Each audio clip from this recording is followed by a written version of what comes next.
for this afternoon? I'm here because they're going to talk about the procedure to get ready.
Good evening. Do we have to wait till 6 o'clock to start this meeting? It is. It's 5 o'clock on that clock. As chair, I will move that we start the hour earlier. Just kidding. I'll call this meeting to order. It is 6 o'clock on Wednesday, March 13th. I'd like to ask Charlie if you'd lead us in a pledge of allegiance to the flag, please. I pledge allegiance to the flag of the United States of America and to the republic for which it stands, one nation, under God, with liberty and justice for all. Indivisible.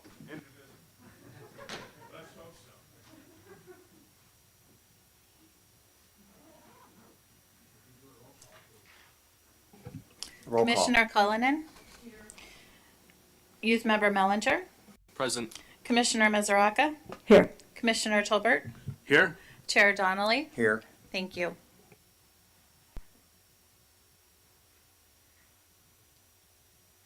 At this point, we will consider approval of the agenda for tonight. I need you to read that. Yes. Thank you. I've been given a statement to read to you. To prevent disruptions from individuals making comments not pertaining to city business, the City of Sonoma has temporarily suspended public comment via Zoom for all its meetings.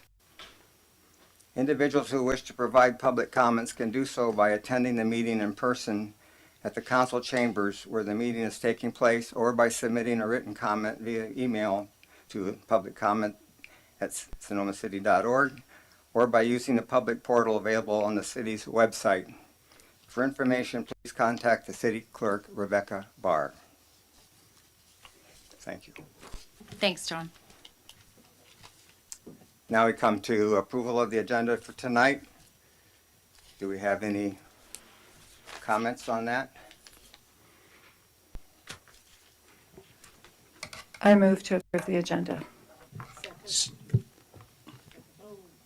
Second. Any discussion? All those in favor? Oh, I'm sorry, Cathy, I'm taking your role. Yeah, you're taking my glory there. Commissioner Cullinan. Yes. Youth Member Mellinger. Yes. Commissioner Mizuraka. Aye. Commissioner Tolbert. Yes. Chair Donnelly. Yes. That motion passes unanimously. Thank you. At this point, we open up to comments from the public, and may I read this statement also? At this time, members of the public may comment on any item not appearing on the agenda for tonight. It is recommended that you keep your comments to 3 minutes or less under state law unless otherwise permitted under the Ralph M. Brown Act. The merits of the matter presented under this item cannot be discussed or acted upon by the Parks, Recreation, and Open Space Commission at this time. For items appearing on the agenda, the public will be invited to make comments at that time the item comes before the pros consideration. Upon being acknowledged by the chair, please step to the podium and speak into the microphone. Begin by stating your name and spelling it, please. Thank you. Are there any public comments tonight? Seeing none, I think we'll go on to the agenda.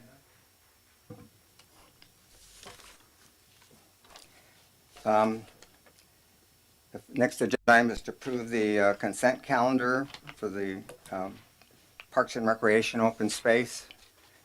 Do I have a motion to approve the only item on that is the, You want to receive the minutes, not approve the agenda. okay. So I have a motion to receive the minutes of the regular December 13th pros meeting. I move to receive the minutes of the regular meeting. Second. Commissioner Cullinan, Yes. Youth Member Mellinger, Yes. Commissioner Mizuraka, Aye. Commissioner Tolbert, Yes. Chair Donnelly. Yes. The motion passes unanimously. Thank you. Since that was the only item on the consent calendar, do we need to make a motion on the consent calendar as well?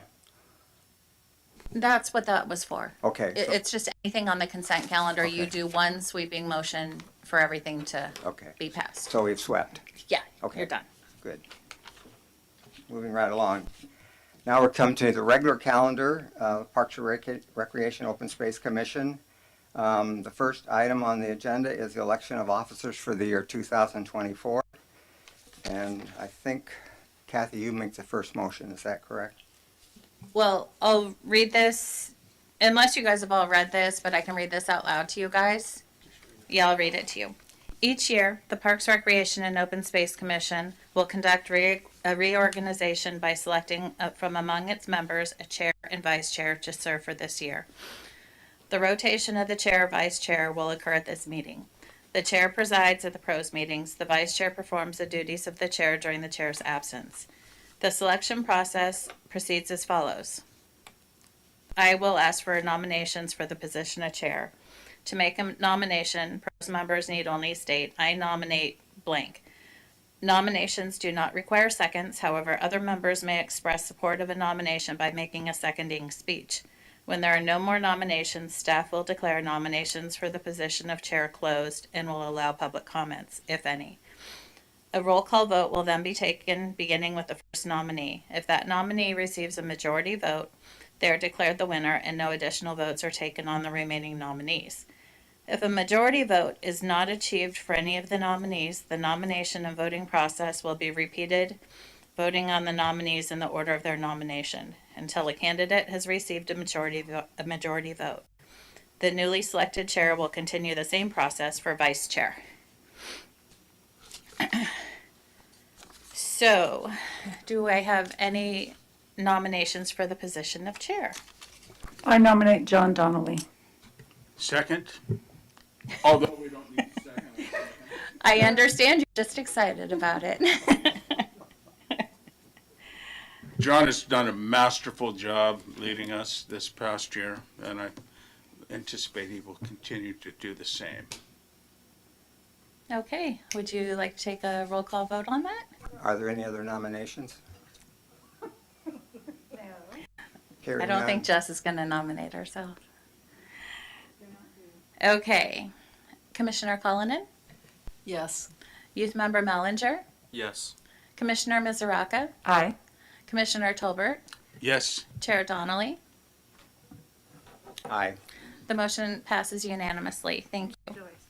Yes, thank you. Before we go to the vice chair, I'd just like to say I'm honored and thank you for your support and patience in this first year, especially to the public department staff who've had to hold my hand too many times. I'm hoping I'll do better the second year. I am Joe Biden's age, so don't count on it. It's been practice for all of us. But thank you very much. I appreciate it. I'm going to open it to nominations for vice chair. Does anybody want to make a motion for nomination? Nominate? I nominate Patricia Cullinan. Can I refuse? Okay, Yes, please, I have to refuse. I have too much responsibility. I nominate Charles Tolbert.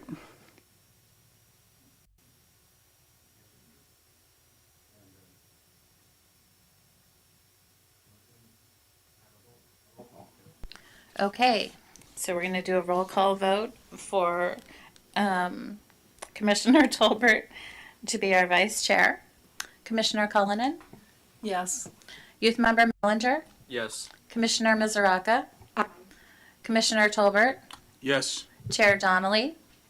Yes, Thank you. The motion passes unanimously. thank you. Congratulations. Thanks, Charlie.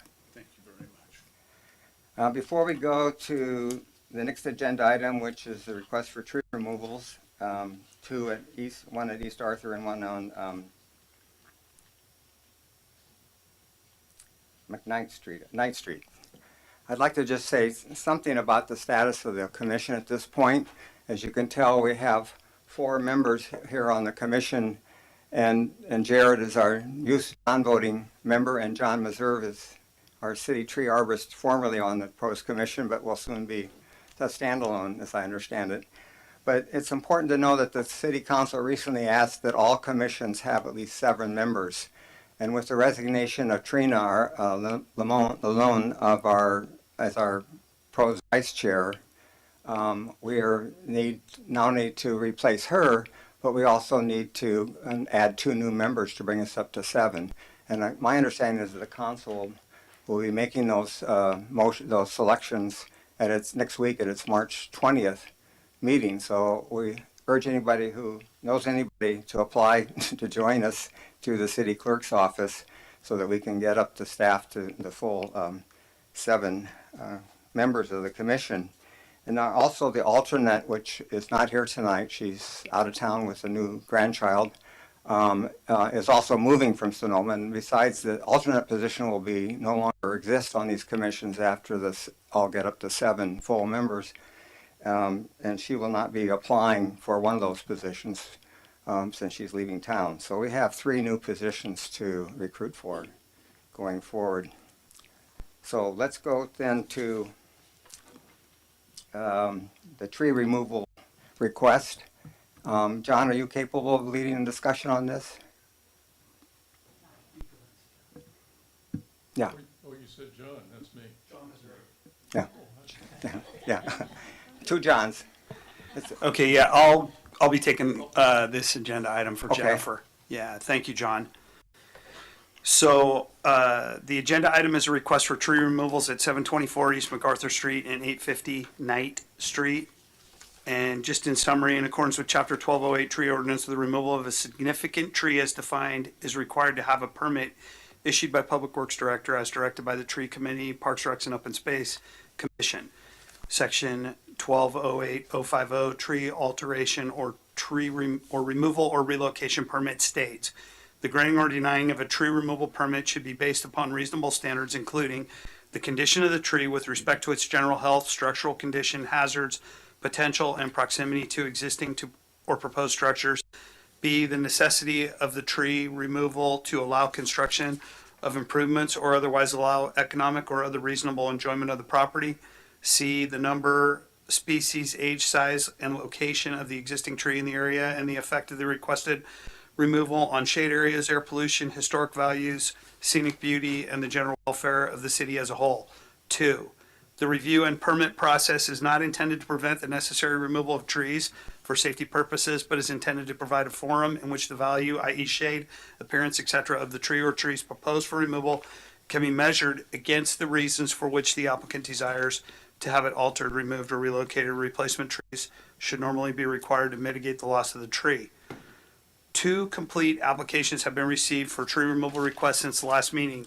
These applications have been reviewed by staff and the Parks, Rec, and Open Space Commissioner/arborist.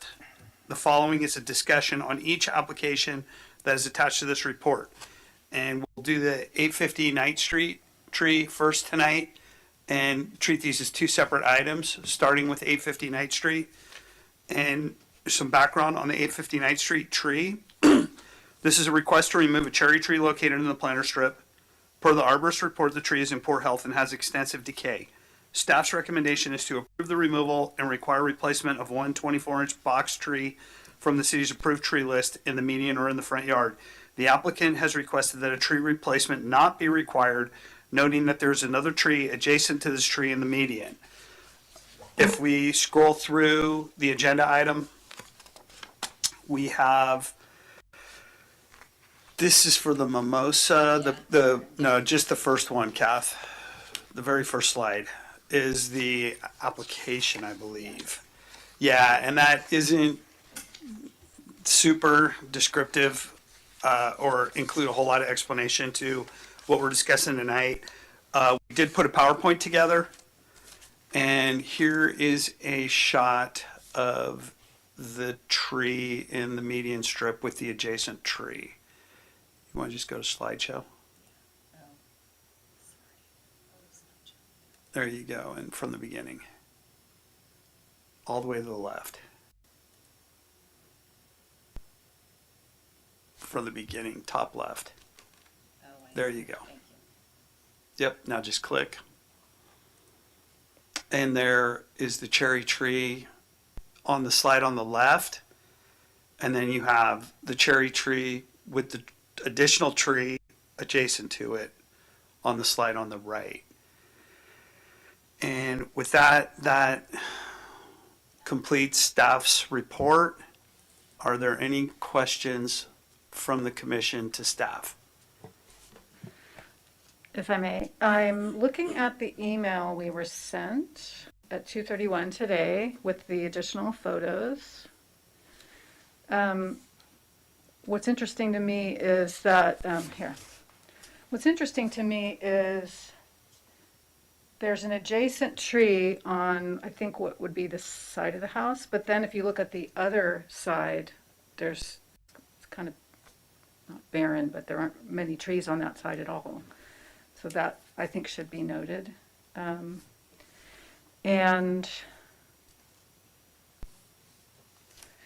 If you could remind us if people are allowed to refuse to replace a tree and pay a penalty?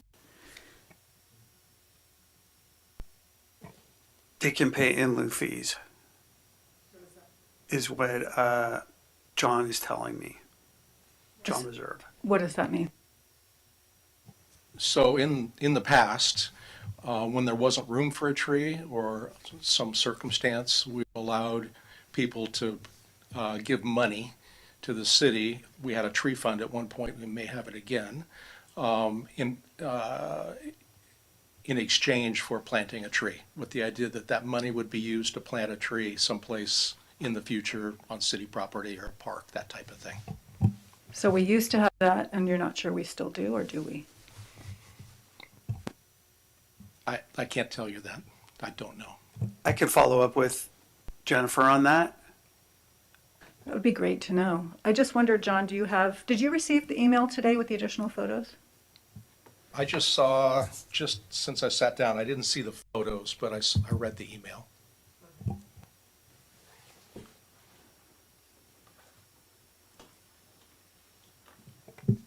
So my question would be why do they not want to replace the tree with a new tree?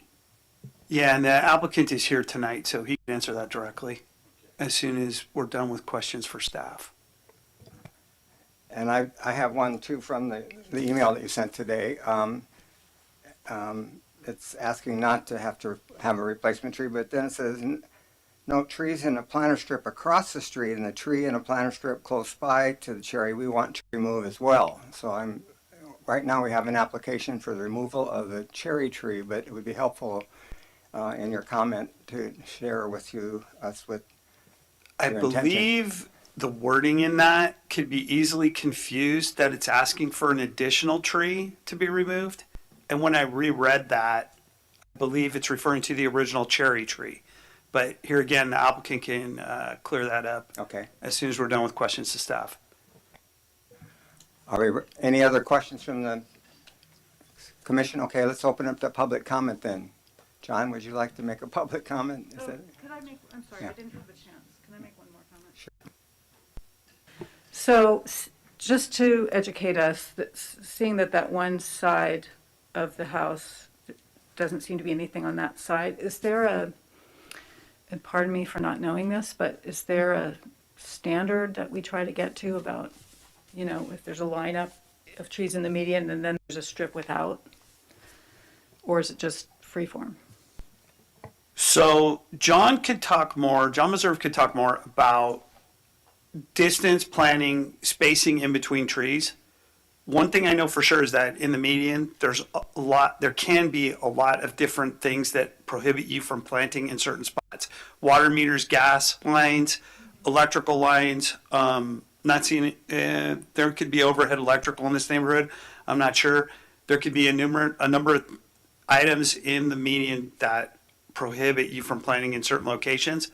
But in terms of just spacing between trees, I think that, John can enlighten us a little bit on that. And then, of course, a root barrier when we're planting in the median. But I just wondered if there's a requirement by the city or a standard by which we try to achieve when there's areas without trees. I think it's just Like following the minimum spacing between the two recommended by an arborist. Yeah, I'm not aware of a number. And also, it would vary from species to species.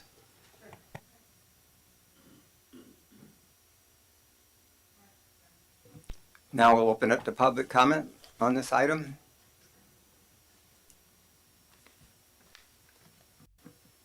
Oh, I'm the public? Yes. Else you want to be on the commission. I thought I was the applicant, I'm sorry. Good evening, my name is John Ulrich, U-L-R-I-C-H.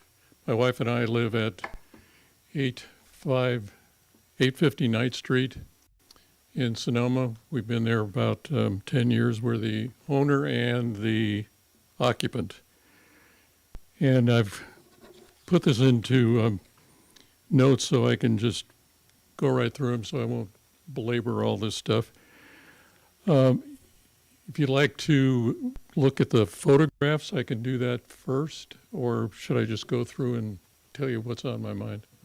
I think most of us seen the photographs, unless you have new ones, No, they're the new ones that you haven't put up on the, in the application. They received them today in an Yeah. email. okay. Okay. Because there was some comment about referring to another tree being taken out, and I don't know what that is, so. First off, I want to thank the staff and particularly Cathy Martindale for all the numerous amount of hours and emails that we've exchanged on this project.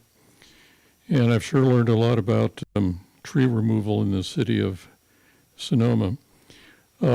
We had the cherry tree was there when we purchased the home about 10 years ago. And it's about 40 inches in circumference and it's 10 to 12 feet tall. And over the last few years, we've been continuing to water it. We've done some injection watering and hired a contractor to come out and do fertilize injecting to see if we could keep the tree going. But it has, as you can see, it's continued to die off, and over time we've just had our landscape or our gardeners remove some of the dead stuff as it accumulates, so it isn't going to fall down on anybody. So we now, at the point, we had a contractor over to look at some other work at our house. So we said at the same time, why don't you tell us what it would be to take out this, out the tree. So he went over and looked at it and did all that. But after I received his estimate and confirmation it probably should be taken out, it came to my mind that am I getting into something that I don't know much about, because I read articles in the paper over time about people trying to take out heritage trees and all that. So it led me to send an email to the city asking about it, and I got back in the mail all the applications needed to do this. So after I filled them all out, got it all back, I now learned that in order to take it out, that I have to, and by the way, they approved taking it out. I guess the arborist came over and took a look at it, and then told me that I had to plant another plant. So in the specifications that came back, I had the requirement to do a encroachment permit, to get an encroachment permit, to select a tree that's in it was in the packet, and to have it installed. So as I looked at it and I went through and had numerous people out to look at it, I found out that the encroachment permit is $256. The removing the tree, the top part of the tree, and putting in a new tree was going to be about $750. And removing the stump, and I want to refer you to that photograph so that you can see the extent of what that stump looks like. It's a beautiful, it's beautiful, but big and tough. That's going to be another $500. So adding all this up, we're talking somewhere around $1,500 to do it. So John, we're over time on your comment. I'm sorry. If you could wrap it up, if you have a final. Yeah, I didn't realize that you had a time limit. I'm sorry about that. So where I'm at now is, it seems to me that looking at it, if you look at the photographs, we planted two large trees about 10 feet in from the sidewalk, and because there was no trees out on the in the median, so I would expect that you'd allow us to utilize those trees in lieu of putting a new tree, and then also take into account that the other tree that's in the photograph is also in the median strip. And then across the street, if you'd look at it, you'll see that there are large trees in the median on the other side. So I would request that you would allow us not to put in that tree, put in another tree. And then the last one is the problem related to when the tree actually needs to be come out, and when I need to get the encroachment permit. We've been working, I guess, in what I'd refer to as benign neglect on the tree, whereas we just do what we have to try to keep it alive. And so I would expect that we could just continue to do that, so I don't have to go into the expense of doing all this work. Thank you, John. Thank you. We need to move on. Are there any questions from the commission here? No. Before we turn it back? Can I just say one last thing before you, Yeah. once you make your decision, could you invite me to at least be able to ask questions about clarification before you move on to the next subject? We can do that. All right. Mike, do you want to continue to lead this discussion or make a motion? Basically, I'm assuming there's no more public comment. Yeah. Thank you. And so public comment will be closed. And then if you want to get the applicant back up to address, because this is where the commission is going to discuss what they feel is the right measure to be taken. Open discussion from the commission. At this point. Okay. Anybody on the commission have a comment? John, do you want to? I'm not on the commission, but I have a comment. Good. Or it's a question for the applicant. I'd like to know more about the 2 trees that were recently planted, what they were and where they are. Oh, do you have a photograph there? I don't. Oh, here, I'll show it. These are the ones this is our house, and you can, that photograph there has, those 2 right behind it. So there's the sidewalk, and there's the house. So we did all the landscaping, we tore all the grass out and put in those 2 trees so that it would, be better. Is that your question? Yeah. Yes, thank you. Okay. Oh, by the way, I don't know what they're called. So my question is, John, were you able to go to this site and inspect it? I did. Last time that came to us, I think we approved removal before, Yeah. if I remember right, and now there's a question about replacement. Yeah. Well, I'd like to suggest that since the owner previously planted 2 trees that weren't there, that we should waive the replacement requirement for this tree. That's a motion that probably needs a second, if anybody wants to discuss it. I'll second that.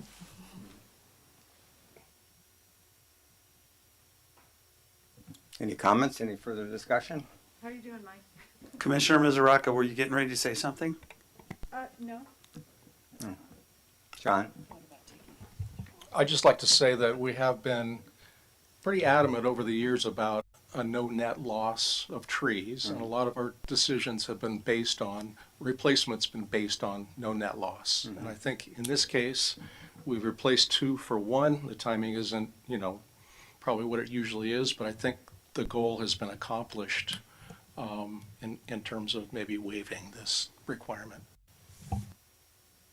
Yeah, it just doesn't seem right. I mean, just being a victim of timing. If you'd waited, I don't know how long ago those were put in, but there's no reason to make you put them in versus when you've already put new trees in before. Good, thanks. Don't. I'll make one more comment. In this case, I agree also. I just want to say I don't want to set a precedent. So definitely case by case. I mean, I don't want to start an avalanche of, but I just put this tree in kind of thing. Hearing no further discussion, I want to make a motion to, I've already approved the removal of the tree, correct? Is that what Yeah, the removal of the tree has been approved. yeah. So do we need a motion to accept the previous planting of 2 trees as a compensation for the required replacement? In-kind replacement. Yeah, in-kind replacement. So moved. Second. So is there a motion by the chair and a second by Commissioner Mizuraka to move that forward? Yes. You ready for a roll call vote? Yes, please. Commissioner Cullinan? Yes. Youth Member Mellinger? Yes. Commissioner Mizuraka? Aye. Vice Chair Tolbert? Yes. Chair Donnelly? Yes. Thank you. The motion carries unanimously.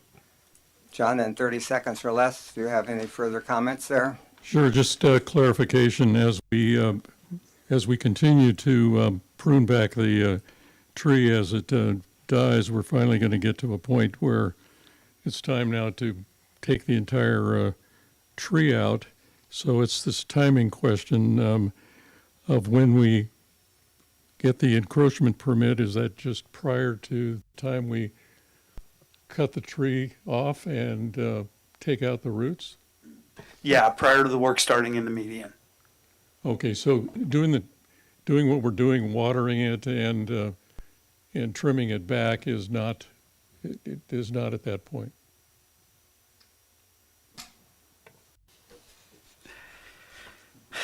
technically, anytime you're working in the public right of way and you've got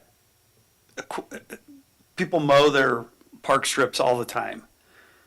Well, People that's- plant bushes in their park strips all the time and don't get encroachment permits. And so if you're doing minimal trimming and the parks folks have been out and it's standard type trimming, things like this are allowed and they can be approved by the city to do maintenance on your tree in the park strip. When it gets beyond maintenance is when you're removing limbs and the potential for them to fall on the sidewalk where people could be walking and could get hurt. That's where encroachment permits come about, and that's why they are applied for. A safety plan is put in there, and then the work is done in compliance with that, and it could be under the inspection of the public works inspector. So the work that you've probably been doing, which is very minimal and unobtrusive to people walking in the right of way. I mean, you're talking about like the sidewalk underneath the tree. Correct. Or the street. Yeah. Well, the parked cars under it. Yeah, and there could be a bicycle rider. Okay. There's a lot of different things.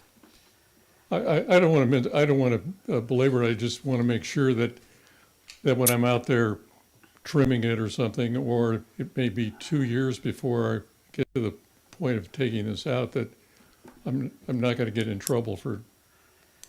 If you need further consultation on this, I could arrange to have the public works inspector come out and talk to you about it, because it's the level of work that you're going to be doing. And if it's going to amount to a lot of work. Yeah, I don't want to do obviously I don't want to do a lot of work. I want to follow the rule. If it's But real minimal. I don't want to end up spending a whole lot of money prior to the time when I really have to. That's what I'm getting to. I Mike, mean, I don't want to spend money on a encroachment permit and have somebody come out and cut the tree all down until, the right time when, one, I can afford to do it and it's ready to be done. So I just want to make sure of that. I don't want to get in any trouble with you on this. Yeah, and here again, I And I'm think, sorry, maybe it's a technical question, but it's an understanding is what is it when the tree is totally removed? I've got all that root. Is it you can't see it anymore, or? yeah, and here again, this should be a Can it stop? consultation on site with probably myself and the inspector. Okay, Yeah. Good enough? cool for me. I just want to make sure you guys are happy. Great. Let's set it up and we'll meet you out there. Okay, I will email you the contact information tomorrow, John. okay, thank you.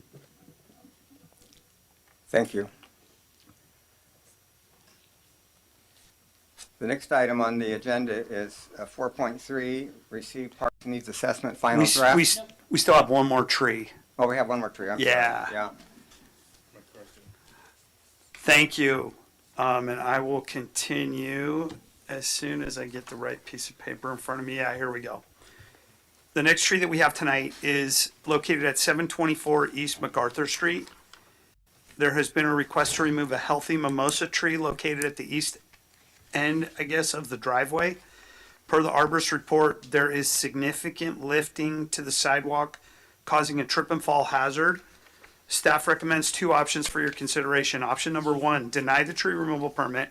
Staff suggests to have the sidewalk lifted in the vicinity of the tree and inspect the size, density, and location of the root that may be causing the damage. This provides an opportunity for root pruning and tree preservation if roots allow without causing destabilization. Prune or top grind roots to allow for replacement sidewalk at grade if conditions allow. Option number two would be approve the tree removal permit, replace the tree with a 24-inch boxed specimen from the city tree list, and locate further from the driveway apron and set back into the yard as far as practical. Install 10 to 12 inches of deep root barrier at the back of the walk before replacing the sidewalk. Those are the two potential actions that staff has recommended. And that concludes my report. And we have, actually, we could look at a few of the pictures that they provided. The PowerPoint, no, that's okay. The PowerPoint is up in front, which shows the proximity of the tree to the sidewalk and the driveway. And we also have some additional photos of the tree. Addition to that, we have photos of the sidewalk that has been lifted, very likely by the tree and its roots. And if you have any further questions for staff, that concludes my report. Thank you. Are there any further questions? I would like to know if John Meserve has an opinion. I do. So this is a weird situation. If you look at one of the photos that shows a long stretch of sidewalk, there's 50 feet of sidewalk disruption. That tree is not. I can. It's this Sorry, one. This one, yeah, Kathy. It's not on the. There. That damage is not all being caused by that tree. So it felt to me like in some cases, rather than kind of carte blanche, say take a tree out because there's a lifted sidewalk, that it might make sense in some cases, this case in particular right now, to lift the sidewalk, which is going to have to happen one way or the other, look at what's going on and see if there's an option to prune roots rather than just take the tree out. It may end up that, yeah, it's obvious there's a root issue, but it may not. I think there's something else going on here as well, maybe in addition to roots, but I think it's worth looking at, and I don't think it complicates the process or the cost in doing so. So I would ask, who pays for the lifting of the sidewalk and the pruning of the roots? The city? The process that we just used on Austin Avenue to facilitate reconstruction of the sidewalk went like this. The homeowner had a carpenter, concrete contractor, give a price for replacement of the sidewalk and doing some work in the street and the asphalt concrete. That contractor came out at the start of the project and removed just the sections of the sidewalk where we thought we had conflicting roots. Then we had Arborist Meserve make an assessment of the roots that were causing the damage. They could be removed without doing further damage to a tree. And this was a little bit tricky because a pretty big sized redwood, there was pretty much 3 trees that were there in a clump. The one that was closest to the sidewalk had already been removed because it was leaning. And so the determination was made that working on the root that was associated with the stump from that tree that was very close proximity to the rest of the redwoods would not harm the rest of the redwoods. The root was removed and the sidewalk was re-poured in its original configuration before it got lifted. So that project worked just like clockwork. And the contractor working for the homeowner will come out, take the concrete out so the arborist observation can be made, just the minimum, and then we'll put cutback. The contractor will put cutback back on top of it, paid for by the homeowner. So let me get this straight. The city, I'm a little confused. The city paid to lift it and take a look? So the resident had to eventually Their basically contractor pay do the for first. the whole ball of wax? Yeah, so they kind of got to go all in on fixing the sidewalk, at least a portion of it. Yeah, and commit to that and get a contractor out there. Okay, second quick question. I don't suppose that if there's any kind of root barrier that can be added if in fact you go in and trim roots? Is there anything you can do while you're in there to prevent? Typically not, because in order to put that root barrier in, you'd be cutting all the roots nearby, and it would destabilize the tree. So it's too late for a root barrier at this point.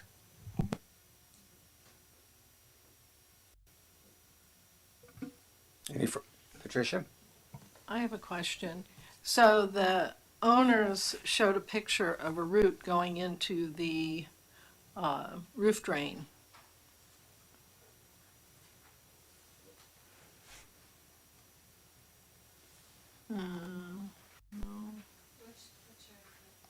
picture going into the roof Roof drain? Roof drain, yeah.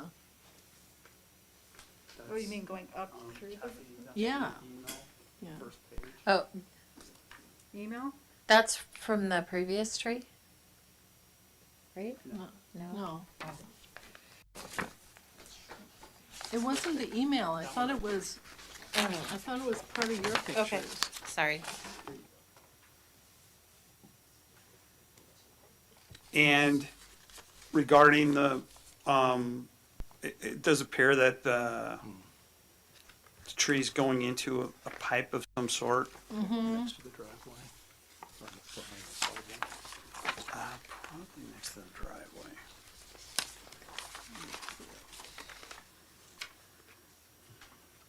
And is there a question on that? Yeah, I wanted, Mr. Reserve to tell me if he felt that that was from this tree, or you said you thought something else was going on? Commissioner, Colin, Mr. Reserve was referring to the sidewalk about 40 or 50 feet down Oh, from the actual tree. And these roots appear to be surface roots, and they appear to like have a little bit of longevity in terms of being able to go far. But what I can tell you is you're not going to know exactly what's going on with that sidewalk until you pop it. And I've Right. popped a lot of these, and I've been surprised sometimes about what's actually causing the issue. And so, what you're pointing out in the other photo appears to be the root going up a pipe. And trees will do this. oh, yeah. They will find sewer lines, storm lines, and they will go in there and try to get water. And as soon as they find out there's water there, the problem can get worse. Yeah, so here again, though, these can be individually assessed. Included in Cathy, this arborist report that was sent to the commission, and that's in the email.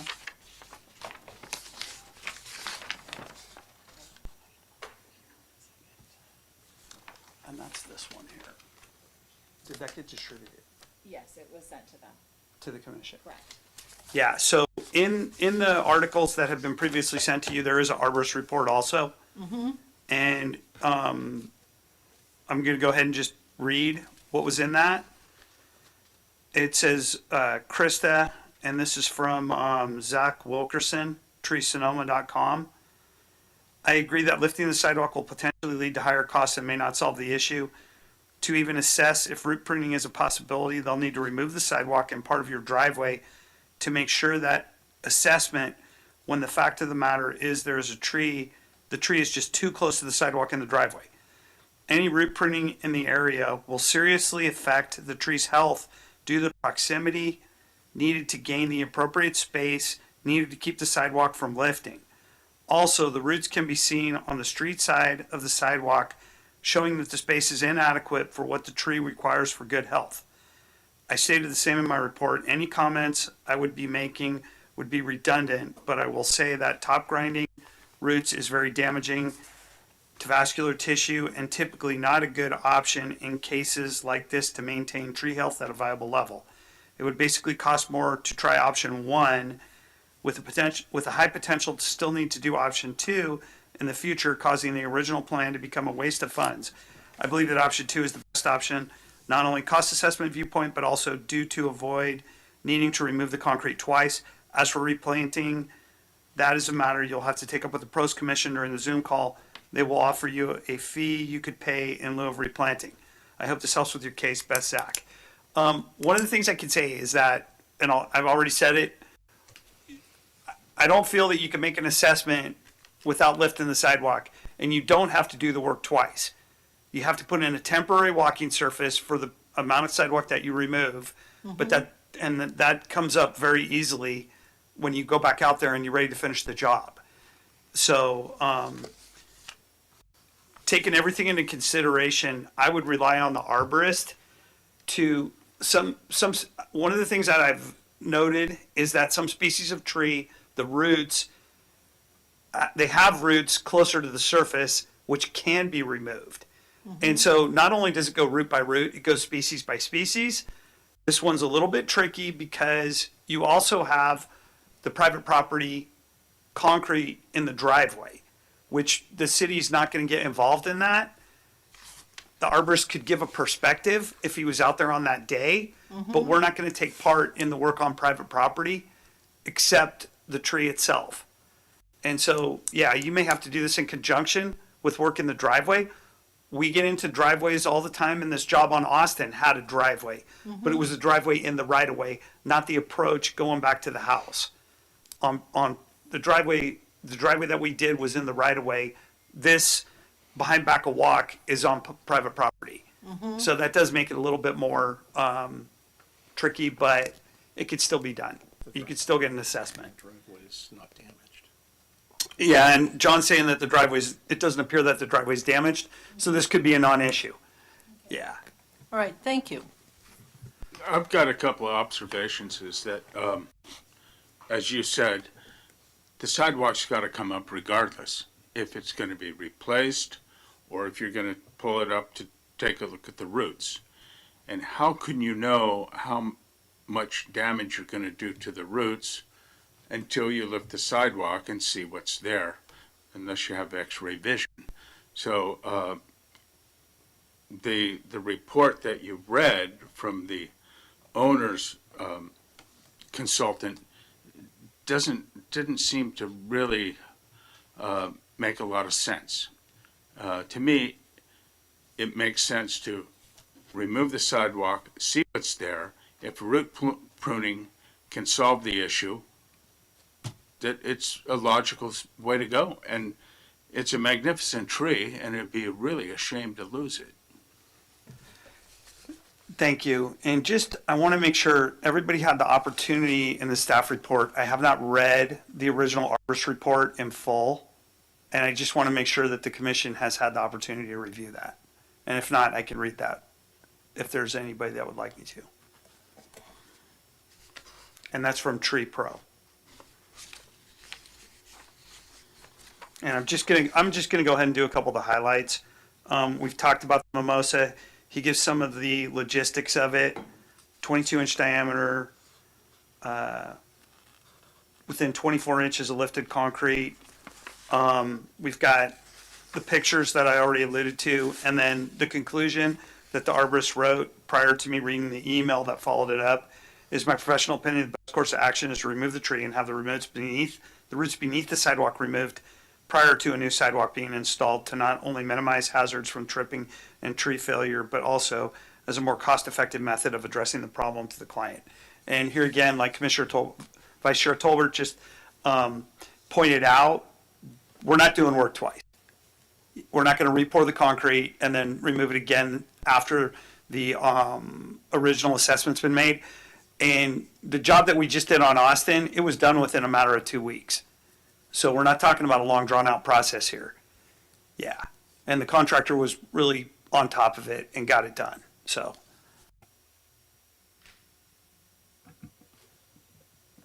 I'm a little bit confused because at the end of the arborist report, it says the tree is within 24 inches of the lifted concrete. If the sidewalk were to be demolished and roots removed, the root loss in this critical root zone will greatly affect the tree's health and anchorage in a severe way, leading to imminent decline and death. The removal of the roots would impact more than 40% of the tree's roots.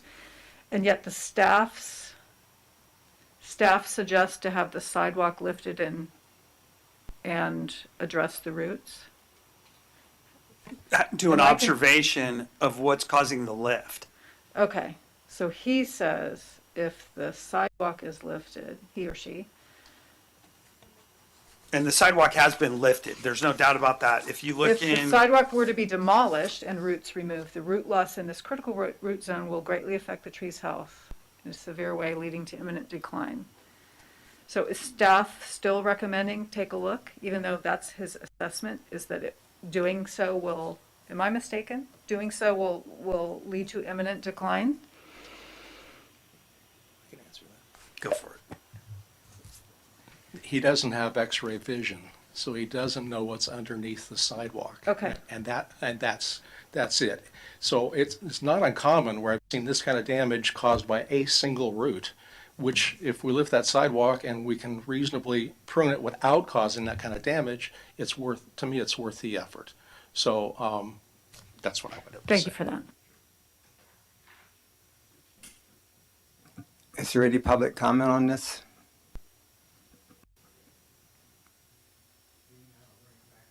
Back to the committee. Does anybody want to make a motion? Do we need a motion on this, don't we? Yeah, and if there's any further discussion from the commission. Yeah. Go ahead. I move to approve option 1 in the case of 724 East MacArthur Street. I'll second that. Roll call. Commissioner Cullinan, Yes. Youth Member Mellinger, Yes. Commissioner Mizuraka, Aye. Vice Chair Tolbert, Yes. Chair Donnelly. Yes, The motion passes unanimously. Thank you. thank you. Thanks, Mike and John. Okay, moving right along. Agenda item 4.3, receive the Parks Needs Assessment final draft. According to my agenda here, it says no action is required since we've already received this. Am I wrong? Because we're going to go to 4.4, which also, Unless you would like to just receive it, so I think we do go through the okay. channel. But So we received an earlier draft, but this is a final draft. Is that correct. right? So Okay. Thank we you, are Sarah. very pleased to bring this to you. We had hoped we'd have it for you at this meeting, at the last meeting where I presented the rough draft. So it's the conclusive Park Needs Assessment Report, which was originally done in 2022. And it was in response to notable retirements in the Public Works Department. The Parks Need Assessment sought to comprehensively evaluate the maintenance deficiencies, assess park conditions, and establish improvement priorities. So this was originally conceived, as you know, as an internal document. And the assessment played a pivotal role in strategizing, prioritizing initiatives that were incorporated into the 22-23 budget and 24-25 CIP budget projects. The strategic prioritization, in turn, facilitated the advancement of notable projects, including the Olsen Park Improvement Project, which I know you'll be discussing later, and the Sonoma Valley Oaks Enhancement Project. The initial draft underwent review by this body on December 13th, 2023. We received comments, and there was lots of discussion about how the assessment would be used in the future, but not on the assessment itself. So there were very few changes to the actual document tonight, but there were some certainly improvements to the map specifically, just for legibility and that sort of thing, as well as formatting and just kind of a little polishing, shall we say. But while the content has been final for a while, the document is now finalized, which will allow us to make sure that it's on the website and accessible to others to view. And in the next item, I will tell you what part of the process it will play in determining some of the projects moving forward. So, like I said, no action, but thank you very much for your participation in the end of that, and I'm excited to make this a public document for something that was originally intended to be internal and moving forward. I don't know what the cycle of updating that will be. That will, I'm sure, be coming to you at a later date. Thank you. Sure. Okay, I think that's it for that. Any further questions for staff on that?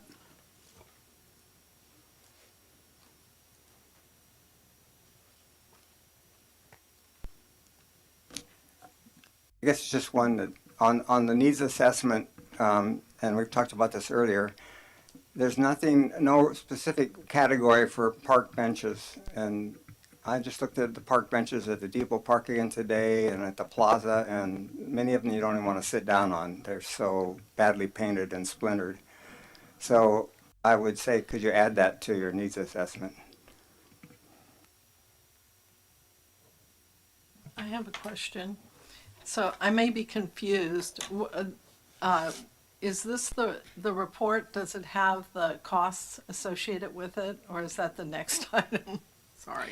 No, this was just an assessment done of the park facilities, and also there was assessment of the connectivity of those parks, and there was also kind of an assessment of where we have parks in the city, what areas were farther than a quarter of a mile to half a mile to a park, and that sort of thing. So it was really an assessment of the parks holistically, and then each one individually was assessed literally. So kind of condition of turf and trees and parks, the playground equipment and that sort of thing, but not benches apparently.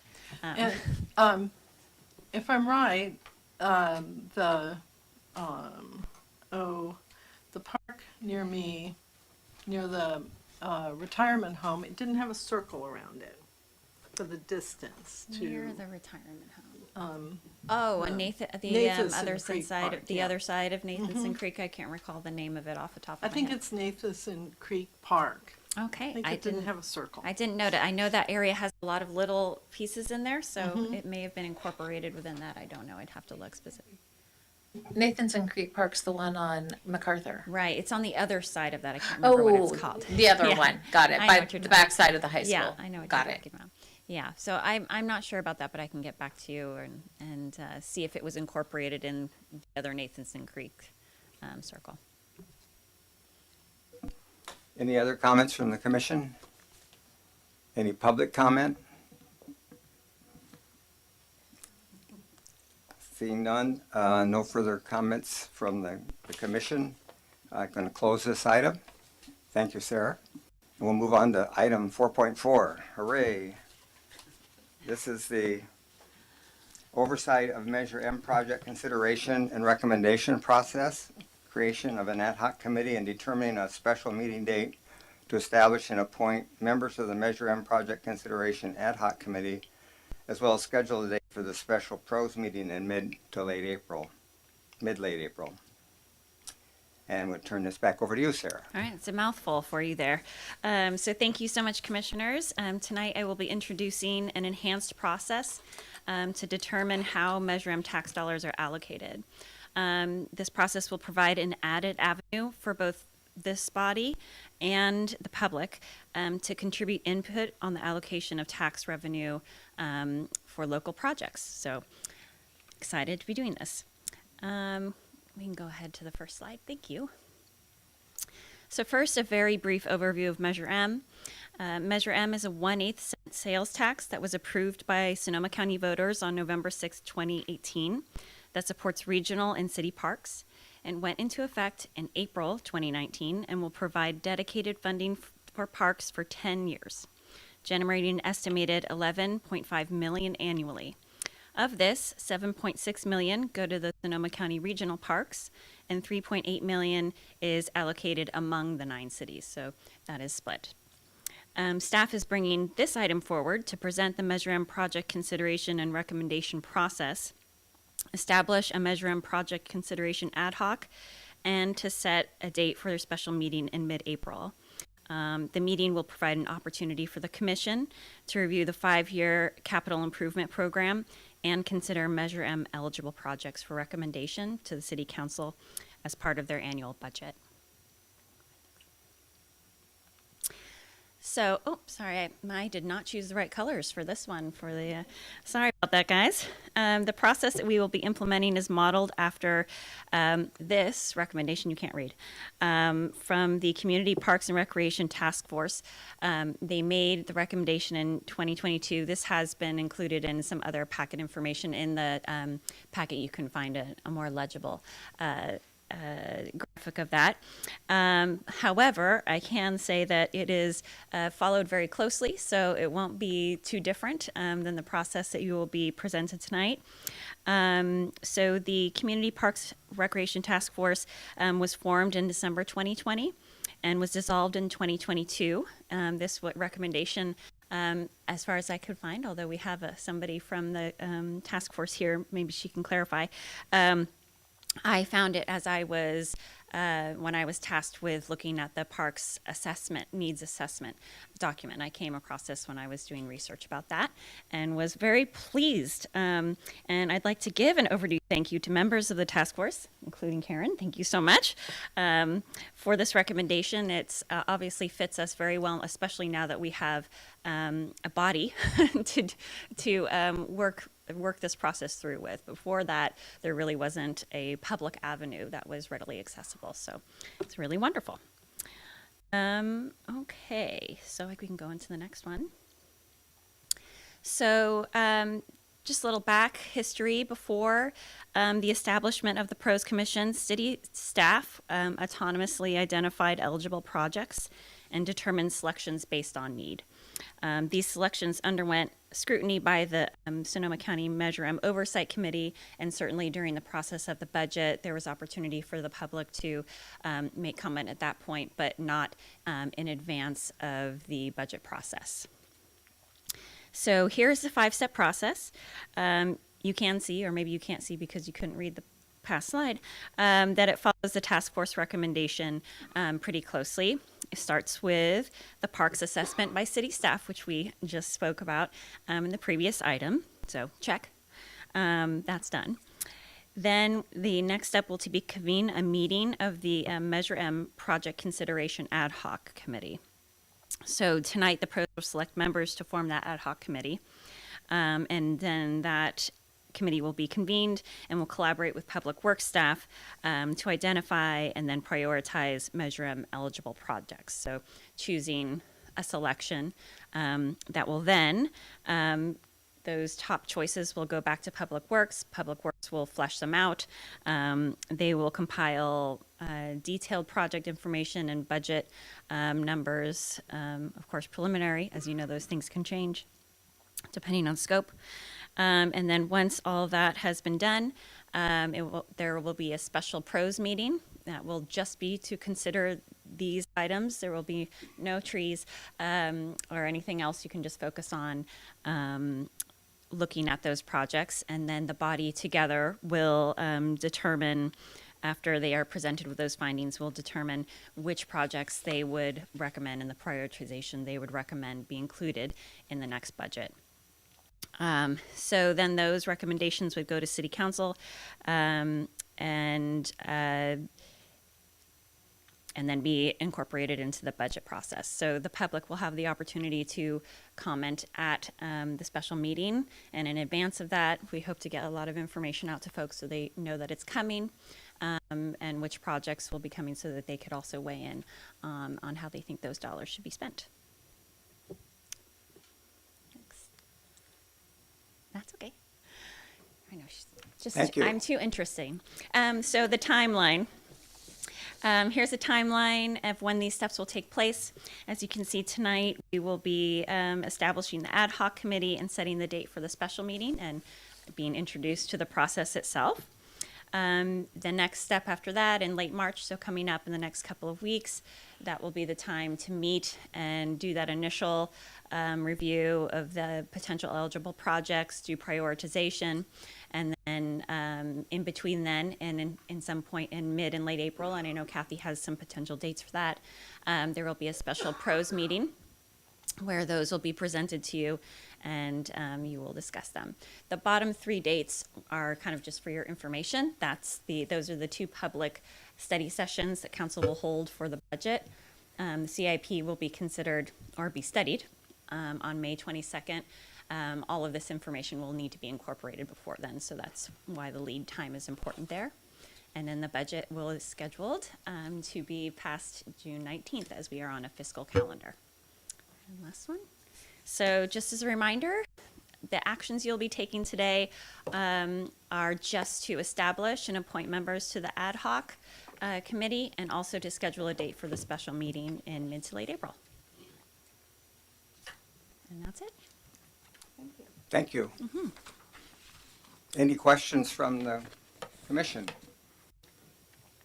I just have a comment. I think I'm going to have to recuse myself from this one as chair of the Overlook Trail.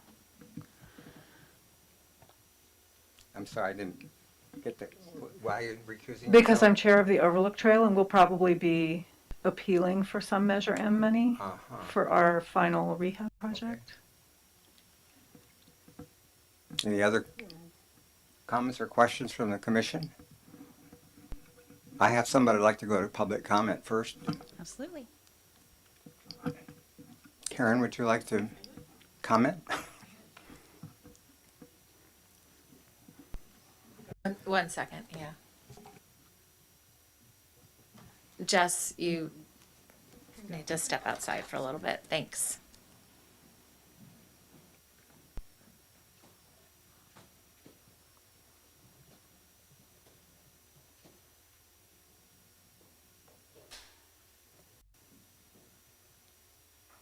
Okay. Karen Collins, and I'm here as a commissioner of the Sonoma County Regional Parks, as the chair of the former Community Parks and Recreation Task Commission, and also as a former member of the Measure M Oversight Committee for the county.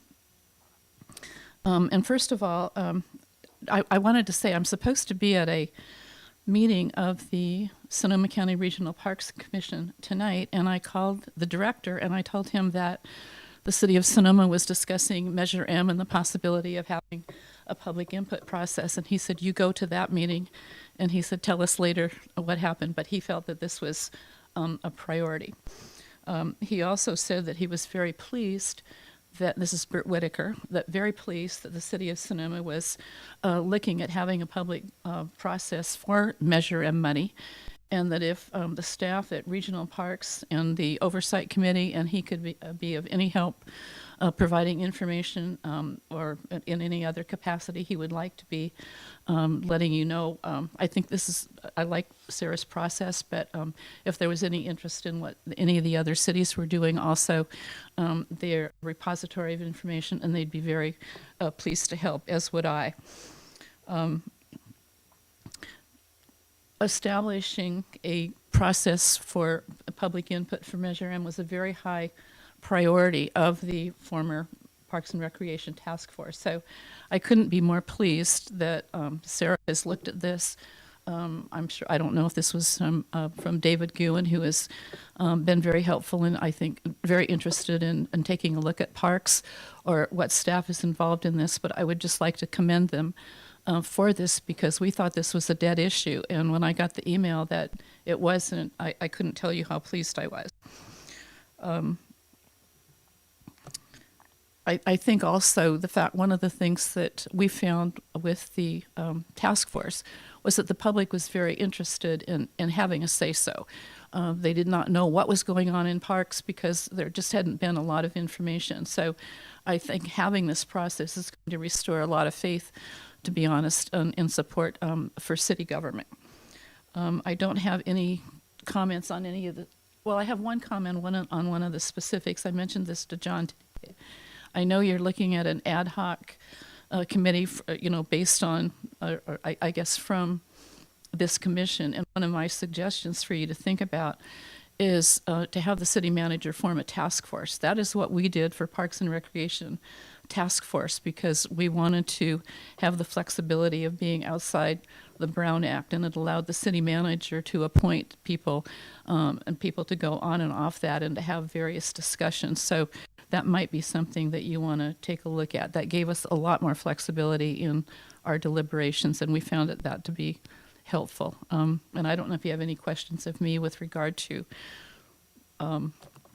any of this, but I would say that of the 20 or so members of the former Parks and Recreation Task Force, when I tell them that this is happening, they will be very pleased. Thank you, Karen. You're welcome. So appreciate it. Thanks. We'll bring it back to the commission for any, or I see no other public comment, is that correct? And we'll bring it back to the commission for a discussion. Anybody have a comment? Good Well, I have job. Yeah, go ahead. Oh, just the good job. Well, I like to pick up on, this constraint that we face. So we only have 4 active members on the Pros Commission. Jess has just recused herself, so we're down to 3. And I would like to Karen has agreed to serve on this committee. I've checked with Jennifer Gates today because I'm still learning about the Brown Act, but if we bring a non-commissioner member onto an ad hoc committee, then we have to do it under the rules of the Brown Act, which is okay because we're looking for public input at some point, and we might as well be public. But I'd very much like us to think more about what Karen and suggested from her experience, that we ask, instead of an ad hoc committee, ask for an appointment of a special task force from the city manager, which allows us to meet and invite more people, including some from the public, which I think would be a good idea at this point, just to start that process. And by doing that with the task force, we can have a number of people meet without going through a public Brown Act notification, which is very appealing to those of us who are going to serve on this committee, because if we're doing Brown Act with Karen on this, and we definitely need her, as you can see why, with all of her experience and all her involvement in Measure M. And by the way, we're already halfway through the 10-year period, so we're a little late in getting started with looking at how we're going to set priorities for going forward for the last 5 years. Hopefully this will be renewed.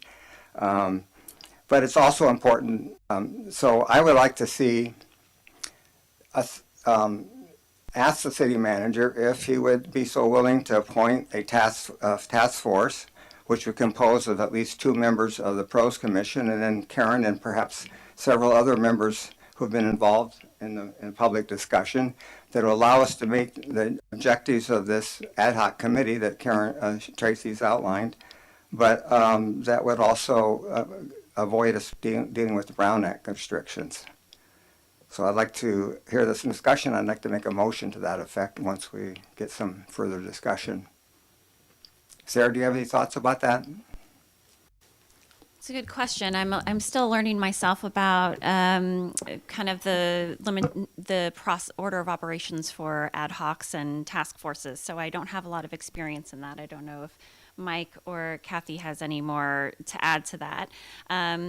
It wasn't something that was brought to my attention ahead of time, so I didn't get a chance to do any research on it. All I can say for sure is that our timeline, unfortunately, this year is very narrow. So we would need to convene this group and meet, pretty quickly within the next 2 weeks.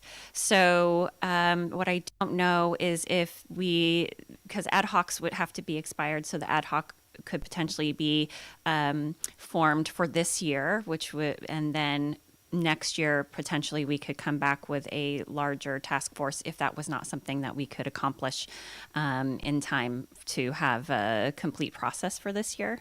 That's just my initial thought. I'm looking to the rest of the group. I'm seeing nodding, so I'm not too far off base with my understanding of how that could work, if that's agreeable. So there's a trade-off here, because if we go with an ad hoc and we invite and add Karen at least, then we're under the Brown Act rules, and that's going to cause scheduling and delays to get that on the calendar and go through it. So I still like to see why we can't move as fast. I think the city manager would be on board with this. The other thing that it's leading to is that we're supposed to have a ballot measure this fall for a Parks and Rec department, and if we don't get more people involved and move along with this in an open way, I think we need to be thinking about how this is going to support the campaign for the ballot measure in November. So I'm still not sure that I'm convinced that we shouldn't try the task force approach. That's possible. I don't know if we would need to, in this body, be able to identify who those people who would be serving on the task force is, or if that is part of the appointee process. Do you happen to know, either of you? My concern is if we don't identify ad hoc committee members in a voting process, that we would have to wait till a meeting to do that, and by that time it will have passed.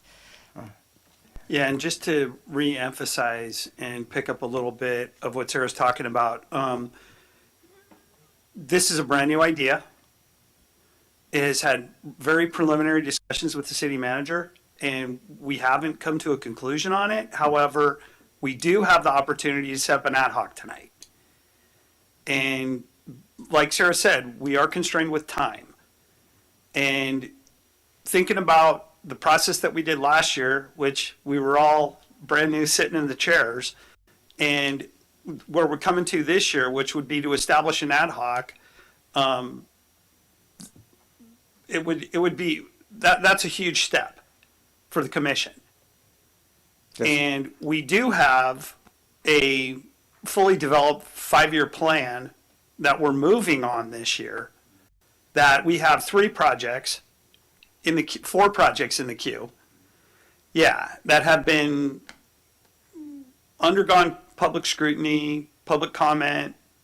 We've incorporated public comments into these projects, and setting the ad hoc up for what I would recommend is setting the ad hoc up for this year, and then think about pursuing a task force. I haven't set up a task force. I'm not sure what is involved in setting up a task force, but it would be something that we could discuss in the future. And if it's possible to set up an ad hoc tonight, I would recommend doing it, because it gives us a vehicle to move forward.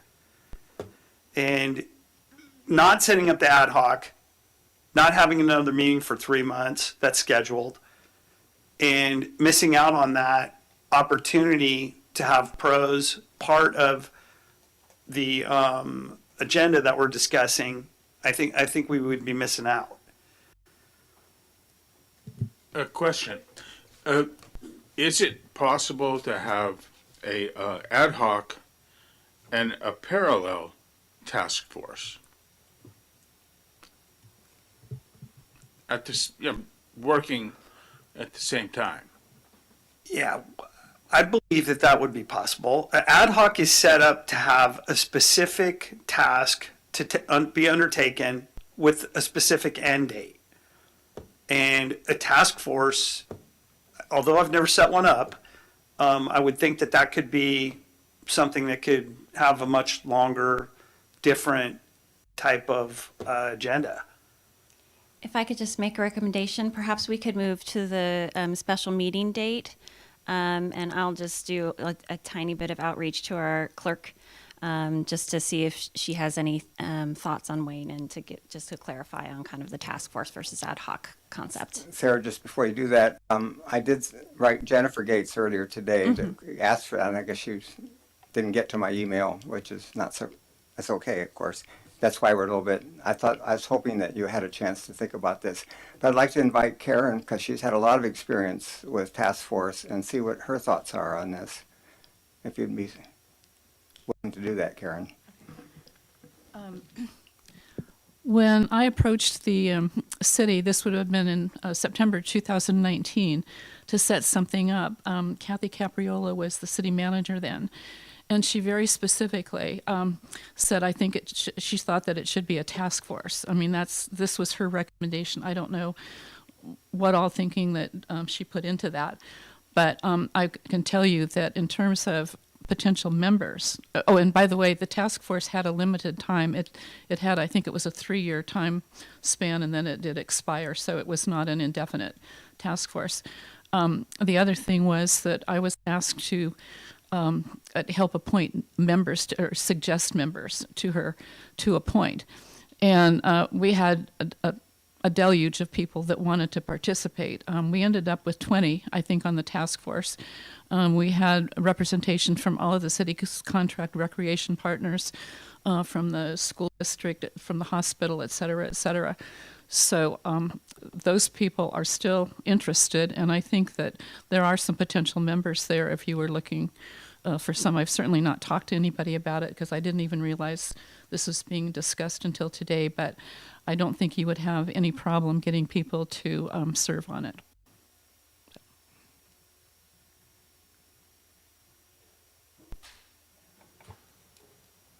I think we're checking on Jess to see what she's okay. Does anybody want to take a short break at this point? Cathy, is Jess out there? Is she okay? She seems fine. Sarah's trying to get a hold of the city clerk. Oh, okay. So if you want to take a short break, we could do that for a couple minutes, unless you have something to say, Mike.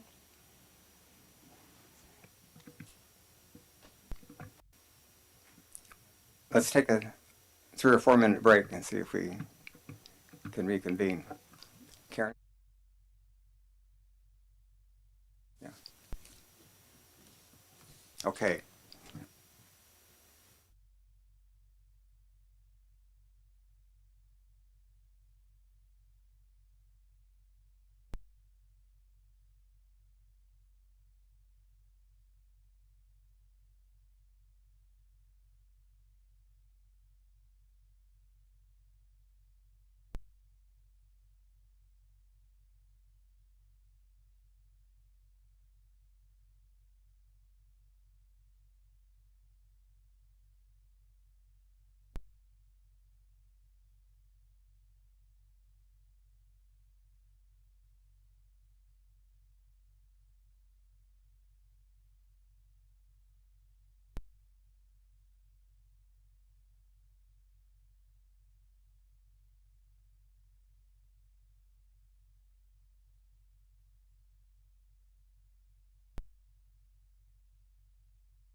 Is Sarah coming back, do you know?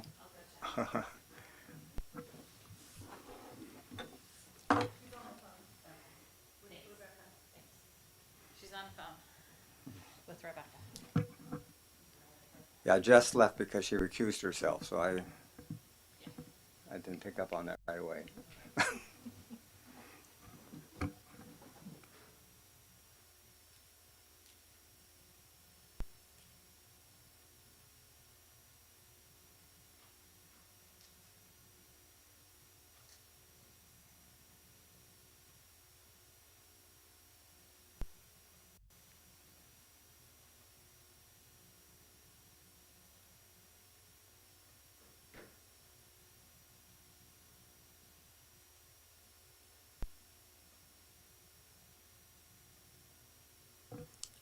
Do you think we can go ahead with Sarah out of the room? Okay. I'll call the meeting back to order and we can proceed. Is there any further discussion or thoughts before we move to see if we want to have an ad hoc committee or a task force?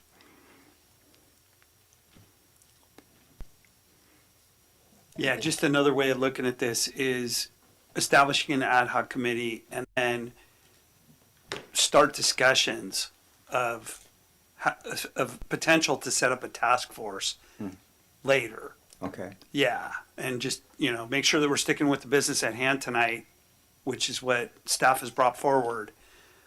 And hopefully we can get an answer regarding if they could operate concurrently, which, hearing that the previous one was set up for 3 years, something tells me that they can. And I think that they should be treated as separate items, not one or the other. Okay. Yeah. But we'll see if Sarah can elaborate on that anymore when she gets back. Yes, we're ready for you to elaborate. I have some good news. So members of the public can be invited to participate in the meeting of the ad hoc committee. It's just that you can't have a quorum of commissioners there. So, the two members of the ad hoc we can invite public, including Karen Collins or anybody else who would But like to participate. then we are subject to the Brown Act. No. No? No, I not got the according wrong to the message clerk. from Jennifer today. She said no, they can participate. Okay, well, that makes it easy. See, Jennifer told me it would trigger the Brown Act, so I won't, that's why I was pushing for Well, this. city clerk, I just talked to her and I clarified, asked her a couple different ways. And she said no, so long as there's not a quorum of commissioners, that wouldn't be a Perfect. problem. All And right. there is the task force is a little bit more involved. It does have to go to council to be approved. It's not just an Yeah. appointment process, so there is a little bit more involved. It would have to go through a council process to get started. Okay. That's very helpful, thank you. Clarity. In that case, I would like to move that we go ahead and appoint the ad hoc with the understanding we can invite additional members and operate free of the Brown Act restrictions. I don't think we need a motion or anything on that. You just need to form an ad hoc. Okay. Any volunteers? I would like to volunteer. Okay, we have Patricia. Jess has recused herself. You're saying what, Charlie? I'll volunteer. Okay. And then you have Karen, are you willing to? Great. The item on the floor tonight was just to establish if there were two members that would be willing to be on an ad hoc committee on the commission. Okay. Yeah. So we're not, okay. Then they can invite others. So be it. Great. So that's not a motion, we just need to move to the calendar date then? Okay. What would you- Mike has the list of calendar dates. I guess I do. Okay. Is that for the special meeting or the ad This is special meeting. Okay, so setting calendar dates for the special meeting. Yes, we're not setting a meeting for the ad hoc.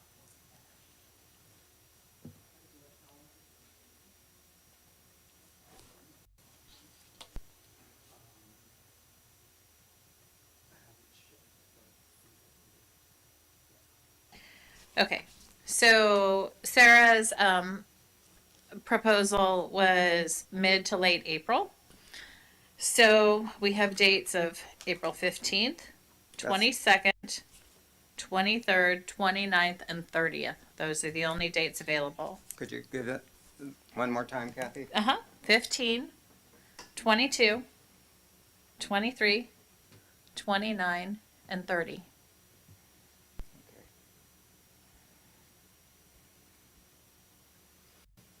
So it's really up to the two pros members that are signing up? No, this is not for the ad hoc. Oh, this is for This coming is back? for the Okay. special meeting Okay. that is only dedicated to the Measure M funding, Got correct, it. Sarah? Okay. All right, thank you. And this would be the 6 o'clock, 6 p.m.? Correct. I would go for either the 22nd or the 23rd, since April 15th is income tax day due, and I'm not looking forward to that either. Either the 22nd or 23rd? How does that sound to Is you? it both the 22nd and 23rd and 29th? Is that, Yes. Okay. yeah, either one of those. Can we invite Jessica back in at this point? Well, if she's recused herself from this item, my guess is she would not be attending this meeting, correct? Unless I'm missing something. The meeting that we're setting now. Correct. Yeah. I mean, does that make sense? Yeah, and I think she's recused herself for the item, so let's just Yeah, finish maybe- this one off and then we'll invite her back in for the next item. Okay. Yeah. I have no preference for the dates. All of those dates will work for me. Me too. Sarah, do you have a preference? Whatever works for everybody. Okay, how about we go April 23rd? Excellent. Tuesday the 23rd.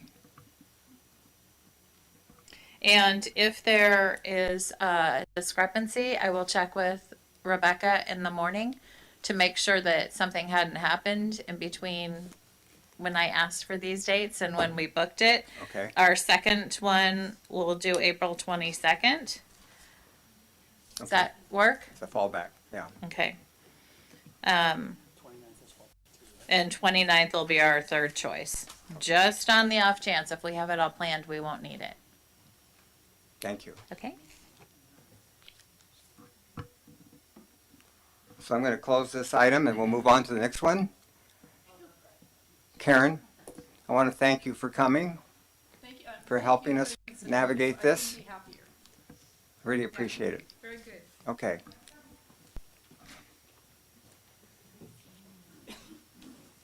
Okay. We are ready to go to agenda item 4.5. Welcome back, Jess. Thank you. The Olsen Park Concept Plan, Associate Cost Discussion. Staff, okay. Staff want to make a report? Sure thing, I'll take it away, thank you.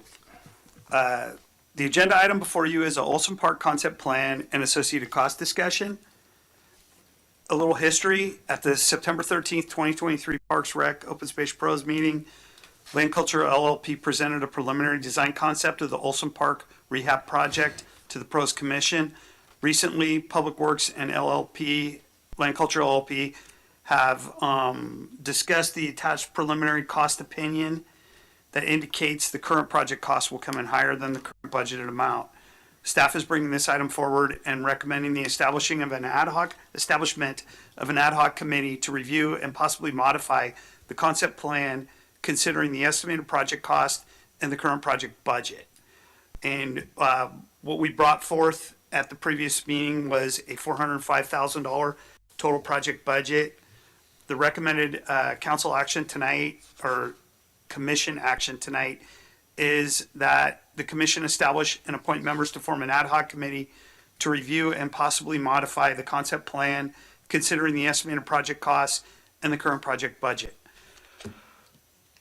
In addition to the concept plan that we have above, also included in the packet was the Olsen Park preliminary cost opinion, which puts the project around $520,000.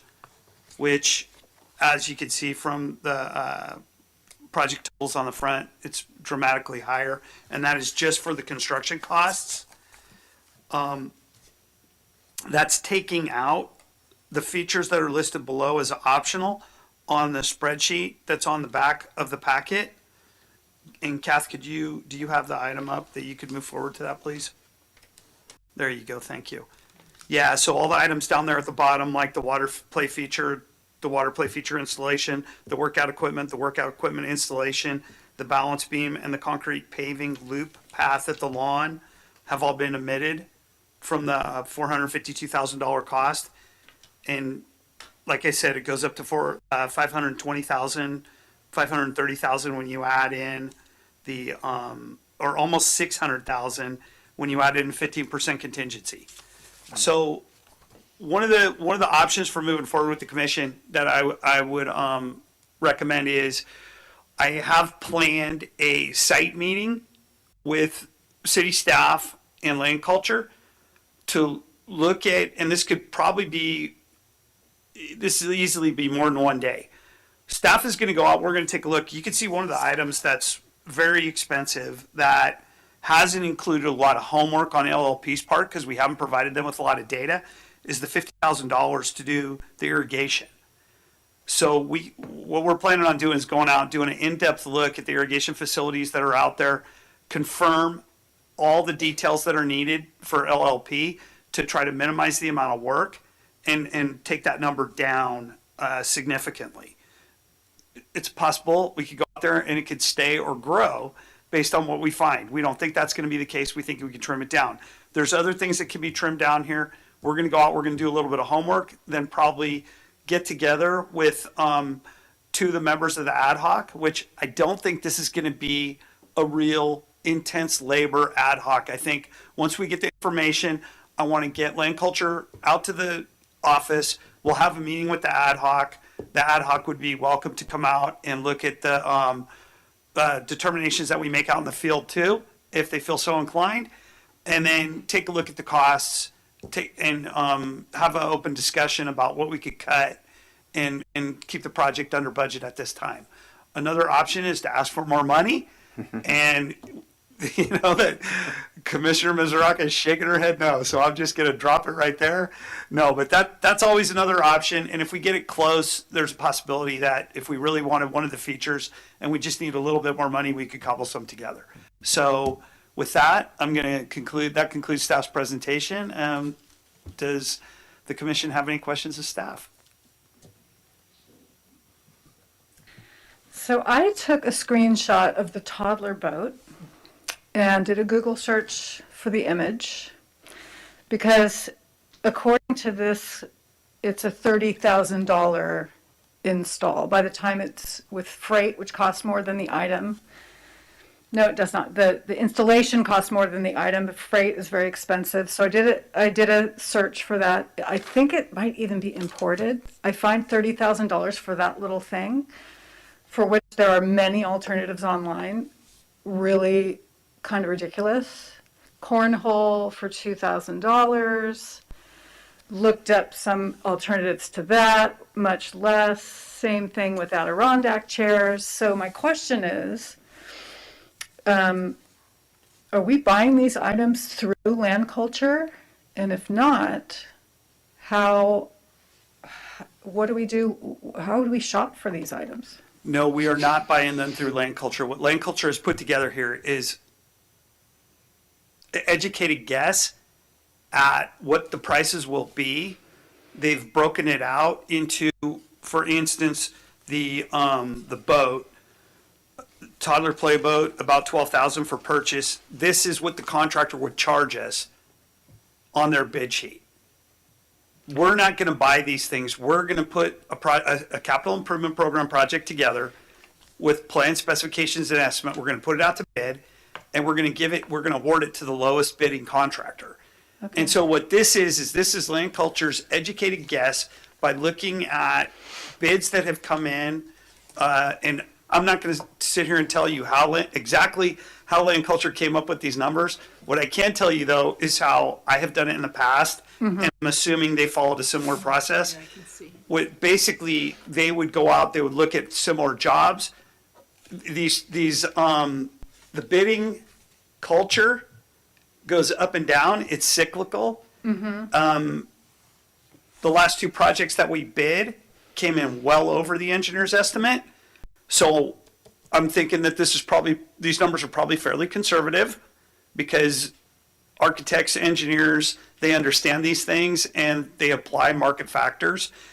And then as I was going back, the toddler playboat installation, that's, educated, they probably put a couple of numbers together. They may have taken some similar bids that included a similar item in this bidding culture. And then also the freight, I've never even considered freight. It could, as a separate item, it could be incorporated in. I'm thinking that they had a reason that they put the number on there, and how they would have got it here. Now, here again, this is what they're thinking the contractor's bid is going to reflect. And I have talked with Ann about it, and she has told me, Mike, these numbers, they're not skinny. If we had to make a decision, we went a little heavy to make sure that the city knows that I'm not calling it a worst case scenario price, but a price that we're pretty confident the contractor's number would come in at or below. And so here again, Ann can reflect and discuss any of these numbers at the meeting that I'm proposing that we have with the ad hoc. After we've gathered some data, we could go through these numbers, and I've already talked to her about some of the items on here that I would consider eliminating, albeit they're not very costly. And also items that one of the items that Ann and I talked about, for instance, was 24-inch box trees. And, everybody wants a 24-inch box because it's the most established tree that comes variety from a nursery. However, what Ann was telling me is that, you could cut the price of those in half by going with approximately in half by going with a 15-gallon.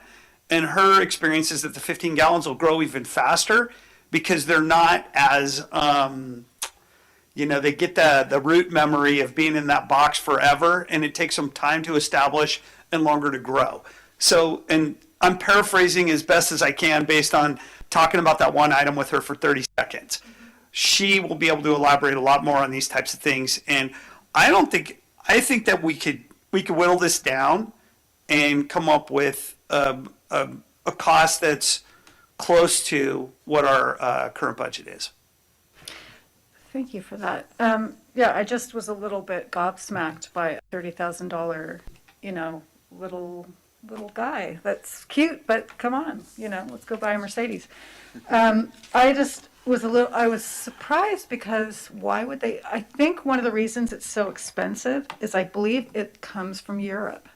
When I looked it up, it seemed to come from Europe and be resold here. So in general, whether or not that fits in the budget, I don't know, maybe this is a good time to explain, listen, I like land culture. I love the design they made, but I think in general, since there's so many places we could spend money, let's get under budget. Let's take a couple more hours to do the shopping, and so that's all.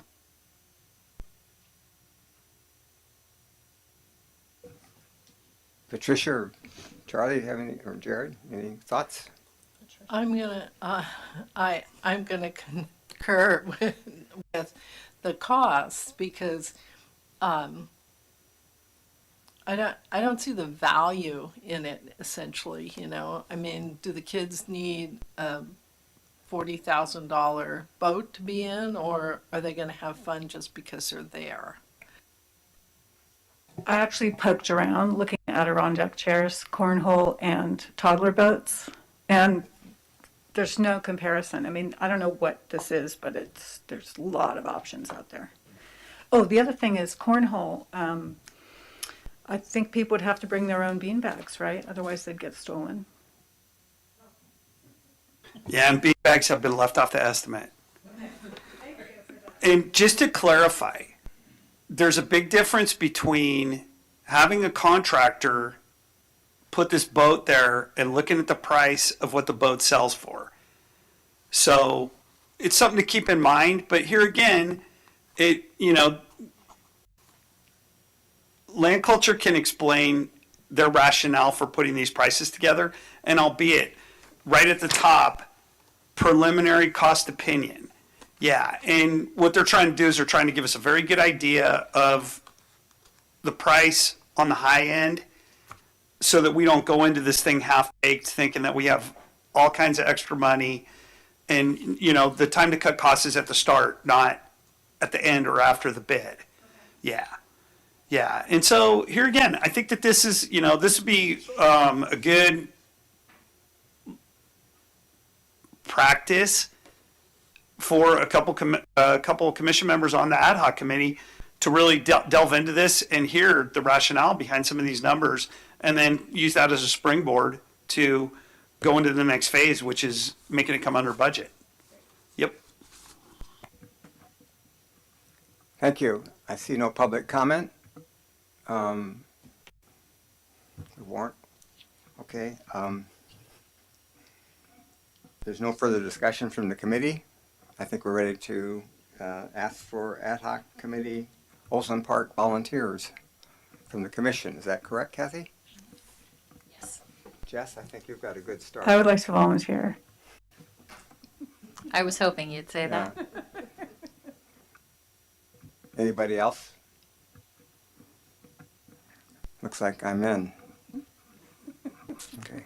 Don't sound so excited. Can't wait for 7 members, yeah. So at the moment, a quorum is 3, correct? Because we've only got 4 members? It's 2. Okay, 2 isn't, We would have 2 members in the ad hoc, yes.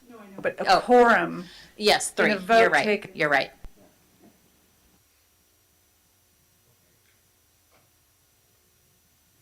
Close that item, and we're ready, I think, to move to commission members' reports and comments.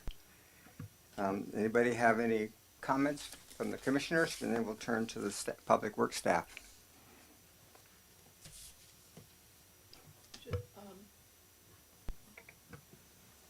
Mike, do you think it's appropriate that I talk about what I suggested about the mountain cemetery, or not?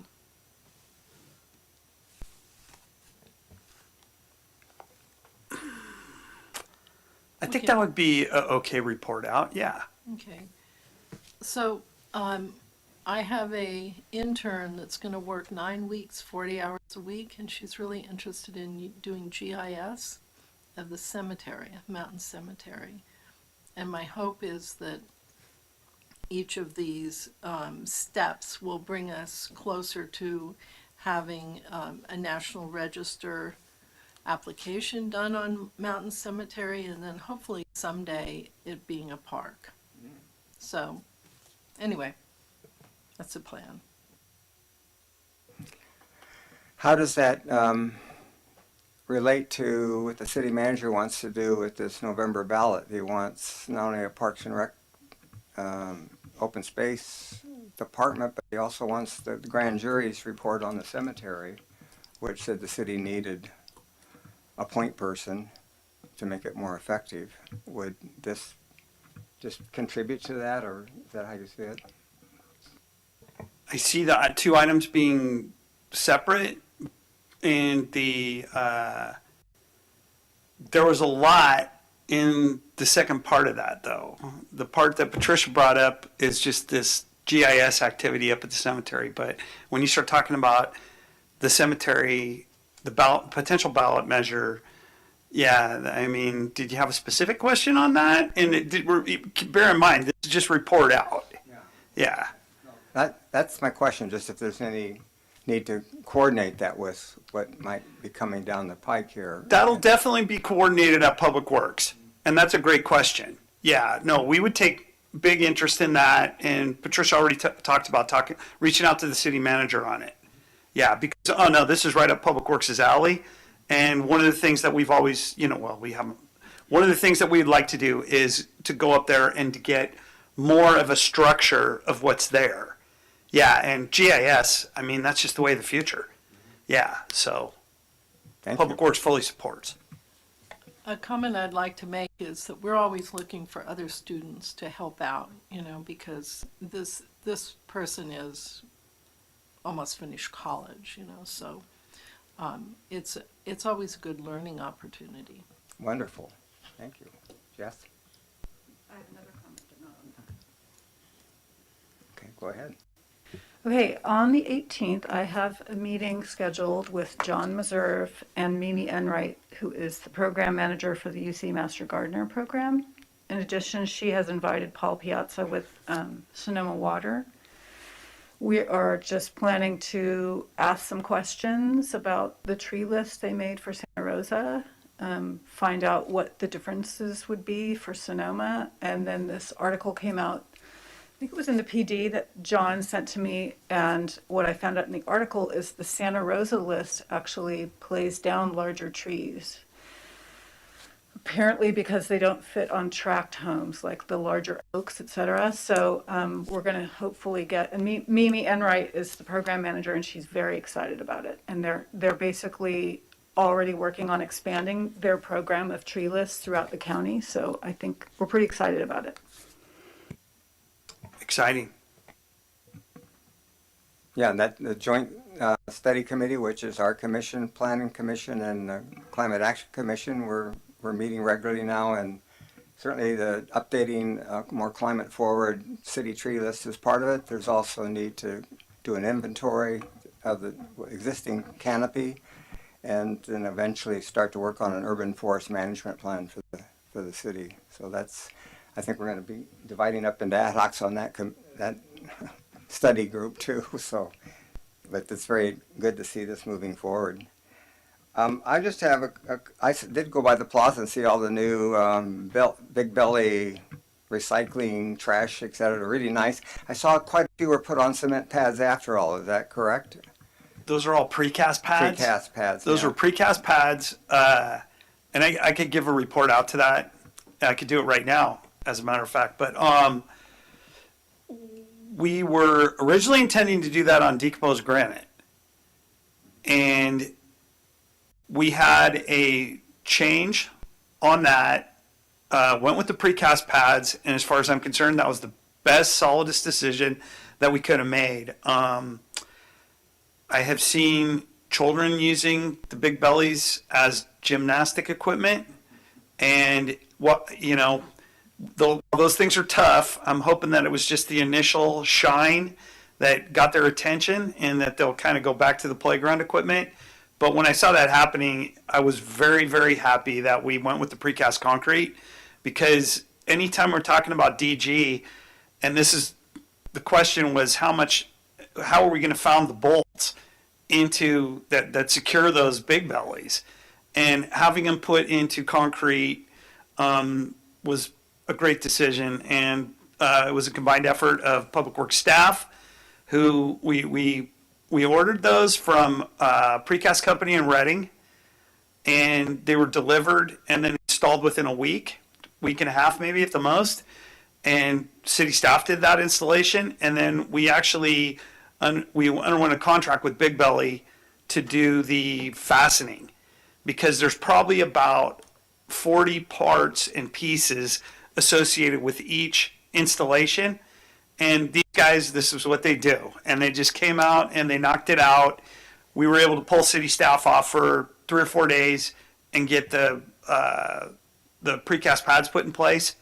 And then to have Big Belly come in and finish it off was definitely the right move. Yeah, so it worked out great. And I commend the commission for giving Public Works the backing that they needed to make that project successful. So everybody up there on the dais is taking credit too, as far as I'm concerned. Thank you. They really look, I'm glad we went with those. The other comment I have is that, go ahead. Could I make a comment about Sure. the bellies? Yeah. I apologize. So I immediately, as soon as I saw them, I went to put something in, and I noticed that there was recycling in the compost bin. And so I messaged Mike and asked, what's the story? Because I recall that there were going to be signs on the side with a beautiful explanation. And now Sarah says the signs are going to be on top of the bins? Is that because the city council voted that way, or is there some other reason? Because, I mean, kids aren't up there. Yeah, the understanding that I have is that we want to keep them as unobtrusive as possible while still getting the message by. Yeah. Yeah, and so I believe the intent is to go with the less front and center option first, and then if that's not getting the message across, we could try something else. Yeah, because kids aren't going to be able to see the signage and read the signage on top of those bins. I mean, I was looking at them. So, in any case, Yeah, and it's definitely going to be a work in progress, and you know, part of it's public education, part of it's watching. You know, I mean, kids have to be taught by their parents, and so hopefully some of that's going to occur also. But yeah, the original is to try to keep it as unobtrusive as possible while still getting the message across. thank you. And the other thing is, if you do want children to be reading that, trying to convince them to read the whole spiel about what you should be using it for. I mean, up to the point where they get tall enough to be able to read it over. Trying to get them to like sit down and actually look and read it all out and understand it, I feel like is also going to be an issue with that too. So I don't know how effective it's going to be up to a certain age range in between that, but I just felt like I should wait. No, I agree with that. The sign that I remember seeing had a lot of symbolism and photographs and that kind of thing. So yeah, it pretty much. Okay. Go ahead, Joy. I have a comment. I addressed this with John about a week ago. Is that it came to my knowledge that the Transcendence is going to be at the Field of Dreams, which I'm all for Transcendence, but it seems to me that parks, recreation, open space fits the Field of Dreams, and why we were not involved. It came to my knowledge that it was because they had to move quick. So, and I'm not against it, I'm all for it, but it also seems that there could be other situations where things got to move quickly and we're not involved. So it brings the question, who makes that decision when something needs to move quickly and we're not involved? It also strikes me that it could be a source of revenue if we're looking at situations like the Olsen Park costs being higher. Well, this could be a potential source of revenue. Yeah, and that was discussed at council. I'm not sure if anybody was at the council meeting where Transcendence was brought to council. And I concur, it was very fast. I think it was faster than what people are used to and normal. And so I wouldn't say it got rushed through, but it did go through quickly. And so, but it came to council. The funds were discussed at council, and all the different aspects of that were discussed, could be viewed and are in the video of that. Yeah, it's my understanding that the board from the Field of Dreams pushed it forward. So they probably just made a recommendation to the council. They were in attendance that night and did go to the podium and support the affirmative vote to have it at their field. Yeah, and there was a lot of aspects of that were considered. Yeah, which many of them were brought up at the council meeting.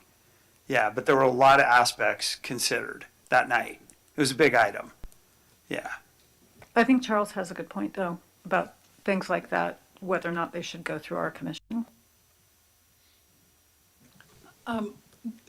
So I don't have to watch the video. Are they paying for the access to the Field of Dreams, or are we paying for the maintenance and et cetera? Yeah, and I could answer any questions on that by reaching out to my colleagues, because that went so quick that Public Works did not have a whole lot of role and I was very limited in my involvement. Now that has been passed. We have a role in trying to have safe parking and getting safe access for people to and from their parking to the event. But we were, it went really quick, and I did not have a whole lot of role in the up prior to the council meeting, yeah, or at the council meeting, yeah. But if you had any specific questions, we could get them answered. Yeah. I'm just curious if it's a financial benefit to the community, because it's a lot of wear and tear on. I've been to some of the events. The ones at Jack London were pretty controlled because there was there's paved pathways and stuff. But the ones at both Beltane and that other ranch, it was pretty much mayhem. Yeah, pretty dusty and kind of a mess. I'll get back to the commission on that. Just one more comment. Mike, we've talked about this before, those park benches that are not painted. And, you know, Byron Nichols from the Rotary Club, they've done this in the past, and I thought you indicated maybe there was another Rotary Club that was going to do this, but can you just tell us when that particular need is going to be addressed? Well, not going to do. We had 2 work days at Depot Park and painted 80 or 90% of the benches up there. I was up there that day during that work party, and we had 2 kids painting benches the entire time. And they started at the they started the 2nd Street side and worked their way all the way over to the west. And we didn't get 100% of the benches done, but we got the majority of them done. I'm talking about the benches in the plaza and at the Depot Park. Yeah, I'm specifically talking about the workday. Rotary's done 3 work days up at Depot Park. Okay. And that's with Cam Frazier and Gary Edwards Yeah, and John Gurney. yeah. Yeah, and we've had probably upwards of 20 volunteers at a couple of those events. Was that so? just recently? Because I took 6 pictures today, and they're all. Well, it wasn't this evening. It was about. Yeah. All 3 of these were last summer. Now we tend to not paint a lot in the wintertime. Mhm, yeah. Yeah, and so we're going to start doing work days with Rotary again in the spring. Okay, that's my question. Yeah. Yeah. Yeah, that's in the queue. Okay. Yeah, but like I said, we did 3 in the fall Okay. of last year. All right. Yeah. Good. Because it's Yeah, and I'm going to go up and I'm going to inventory those benches with you that haven't been painted. Yeah, I'd be happy to. I'll send you a few pictures. Any other comments? I think we're getting, yes, Jeff. One last comment. I understand that you're losing Erica Warren. I feel for you. And I just want to say that the 2 of you, I feel, are doing a superb job, and I know you have a lot on your plate. Thank you for that. I'll second that. Thanks, too. Jess. Yes. Yeah, and then is the commission done with their updates? And John, I just want to clarify, you've done quite a few tree meetings since our last meeting, and some of those have been, well, there have been special meetings that I've attended that include 1 or 2 members from each different commission, and then there have been the full 3 commission meetings here. And what have we done? Probably about 3 or 4 of those easy since the last pros meeting. Yes, we've had the chairs of the commissions meet, and then it was just with Jennifer to develop priorities, and then she generates an agenda for the joint commission meetings. And we've had, I think, at least 2, if not 3 of those meetings. Great. Yeah. No, that's great. Yeah. Really good stuff. And I know that was talked about tonight, but I just wanted to give it its proper kudos. And then the other 2 things that I have to report with what staff's been up to, other than just normal day-to-day stuff, is I did attend a meeting, a Parks Measure M Oversight Committee meeting on February 13th from 5:30 to 7:30 in the evening. And it was in Roanoke Park, it was in Roanoke Park at the Roanoke Park Cathy Regional Library. And at that meeting, we presented out, we informed the committee what we were doing, what we were working on. This is a public meeting. And Parks, Regional Parks puts it on, and it's just a oversight meeting where we report out. That went just fine.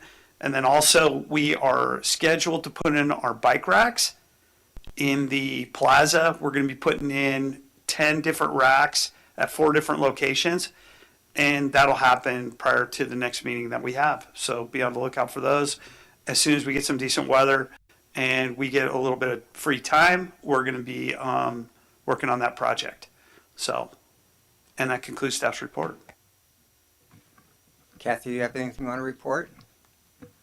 I think I'm good. Thank you. Thank you. Seeing no further comments from either commission or staff, I'm going to adjourn this meeting at 8:12. Thank you. Good job. Thank John. you. Thanks for staying on too. I know you got a lot going.